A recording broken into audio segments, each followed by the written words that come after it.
Hello, ഇന്ന് നമ്മൾ ഉണ്ടാക്കാൻ പോകുന്നത് ഒരു സ്പെഷ്യൽ മുട്ടക്കറിയാണ്. ഈ മുട്ടക്കറി ഉണ്ടാക്കാൻ വേണ്ടിയിട്ട് നമ്മളൊരു ബൗളിലേക്ക് ഒരു മുട്ട നമ്മൾ മഞ്ഞ പൊട്ടാതെ ഒഴിച്ചു കൊടുക്കാം. ഒരു പാനിലേക്ക് നമുക്കിതൊരു ബുൾസയായിട്ട് ഒഴിച്ചു കൊടുക്കാം. നല്ല രീതിയിൽ മഞ്ഞ പൊട്ടാതെ നമുക്കിത് ബുൾസയാക്കിയെടുക്കാം. ഇതിൻ്റെ മുകളിൽ നമുക്ക് കുറച്ച് കുരുമുളകും കുറച്ച് ഉപ്പ് കൂടിയിട്ട് നന്നായി ഒന്ന് വേവിച്ചെടുക്കാം. ഇതുപോലെ ഞാനൊരു 3 മുട്ടയോളം ബുൾസയാക്കി എടുക്കുന്നുണ്ട്.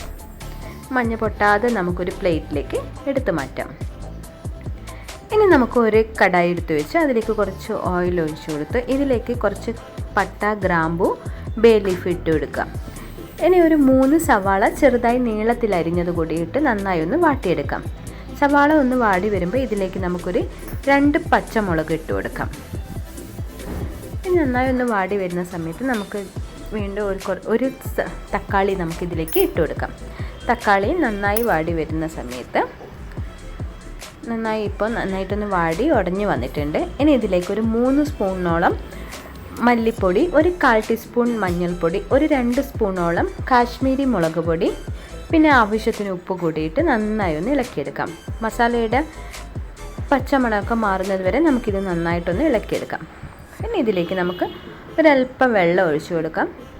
നമ്മൾ ഗ്രേവിക്ക് ആവശ്യമായിട്ടുള്ള വെള്ളം, ഒരുപാട് ഗ്രേവിയല്ല, നമ്മൾ ചപ്പാത്തിയുടെ കൂടെയൊക്കെ കഴിക്കാൻ പറ്റിയ രീതിയിലുള്ള ഒരു കറിയാണ് ഉണ്ടാക്കുന്നത്.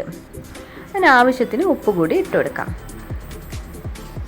ഇനി ഇതൊന്ന് തിളച്ച് വരുന്ന സമയത്ത് നമ്മൾ നേരത്തെ ഉണ്ടാക്കി വെച്ചിട്ടുണ്ടെങ്കിൽ ബുൾസ ഉണ്ടല്ലോ, അത് നമുക്കിതിലേക്ക് ഇട്ട് കൊടുക്കാം. ഇനി നമ്മളെ കറി ഏകദേശം എല്ലാ ഭാഗത്തും ആകുന്ന രീതിയിൽ ഒന്ന് ഇളക്കി വെച്ച് നമുക്കൊന്ന് അടച്ചു വയ്ക്കാം. ഒരു 2-3 മിനിറ്റോളം ഇത് നന്നായി തിളച്ച് വന്നതിന് ശേഷം നമുക്ക് ഇതിലേക്ക് കുറച്ച് കറിവേപ്പിലയും കുറച്ച് മല്ലിയിലയും കൂടി ഇട്ട് കൊടുക്കാം. നമ്മുടെ സ്പെഷ്യൽ മുട്ടക്കറി തയ്യാറായി.